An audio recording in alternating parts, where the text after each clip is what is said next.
El cuiner vilafranquí Dani Olivella serà el pregoner de la Festa Major de Vilafranca d'enguany. Olivella viu des de fa 33 anys als Estats Units, on té 2 restaurants a Califòrnia i aquest any n'obrirà un altre a Texas. Els administradors de la Festa Major van pensar en Olivella perquè creuen que és una persona emprenedora i que s'estima molt Vilafranca, tot i viure fora des de fa tants anys. De fet, el quintet administrador pensava que li hauria de comunicar per videoconferència, però casualment Olivella està aquests dies a Vilafranca i li han pogut comunicar en persona.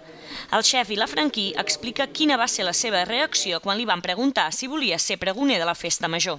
Soc conscient també del personatge que soc a Vilafranca, no em puc amagar que, com jo n'hi ha pocs d'aquest poble, aleshores és una cosa que sempre esperes que algun dia t'escolleixin, però quan escolleixen un dius, menys mal que no m'ha tocat.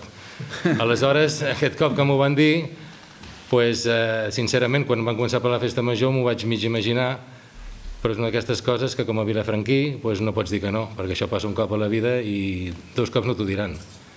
I molta alegria. Olivella va confessar que aquest estiu no pensava venir per la Festa Major perquè ha de ser pare al juliol, però que ser pregoner és l'excusa perfecta per tornar a visitar Vilafranca per la Festa Major, cosa que intenta fer cada any. El cuiner ja va ser pregoner de la Fira del Gall del 2007 i diu que només li és fàcil parlar de cuina, però que intentarà fer un bon pregó o que almenys sigui entretingut.